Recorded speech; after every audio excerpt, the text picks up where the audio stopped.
I'm Dermot Campbell. I'm the Chief Geologist Scotland of the British Geological Survey, and I'm one of the State of the Environment editors. Scotland benefits from an extraordinary diversity of rocks and landforms, and these contain very important resources, minerals that we can use, and fuels to power our economy. Much oil and gas has been extracted from offshore in recent years, but if we go back over 100 years, there was considerable extraction of shale for extracting oil in the West Lothian area. We all probably recognise the orange bings which are scattered over the landscape. At one stage, it was the most important source of oil anywhere in the world. So, fossil fuels, nothing new to the Scottish economy. They're a hugely important part of the economy, £2.4 billion a year.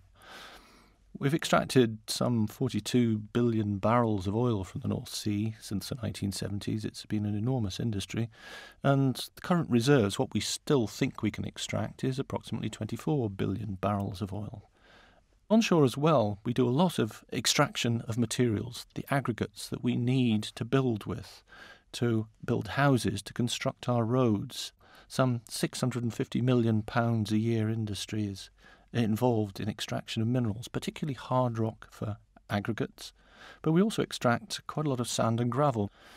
And although it's not at the same level that it once was, the extraction of coal is still a significant activity through open cast mining in parts of the central belt of Scotland.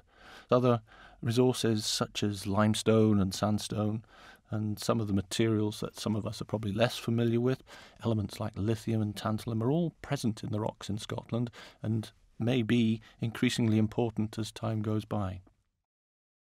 Resources are essentially everything that we can potentially use, but reserves are what we've actually identified that we can, with existing technology, access and extract and use. It also has an element of economy. There's no point in extracting something which somebody else can extract cheaper somewhere else in the world. It's not an industry that would be sustainable. So sometimes materials can be extracted and used in this country, but at other times they become uneconomic. And a recent example of that is the closure of some of the open cast coal mines in Scotland. The main resources that we have are hard rock, sand, gravel and so on. And also the materials that they contain. Water is an important resource, oil and gas are important resources. But with the drive towards a low-carbon economy and the need for renewable energy, there's increasing interest in the potential to extract heat from the subsurface in Scotland and to transfer that heat into our homes and buildings.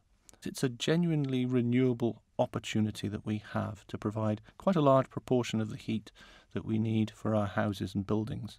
The initial estimates suggest that some 30 to 40% of the space heating requirements in cities like Glasgow could be met from this type of energy, perhaps for 100 years at least.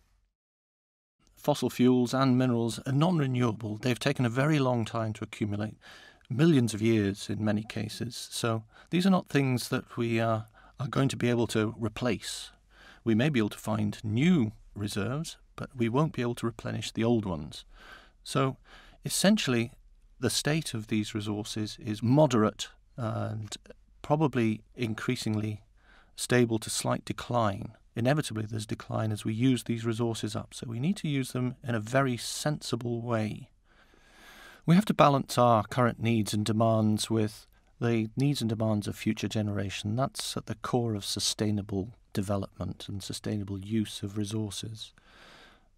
So we have to make absolutely the best use of the resources we extract from the subsurface, but at the same time look for other ways of doing things. And this is all part of a strategy where we have to reuse resources as far as possible. And this is particularly the case with a lot of our building materials. We can reuse and recycle many of these. One of the interesting demands now that's increasingly growing is the need for extracting building stone for renewing our built heritage in Scotland. Previously, we would have imported materials perhaps from the other side of the world to restore some of our buildings, but now we're recognising that they were built with local materials in the first place. Why can't we reuse some of those?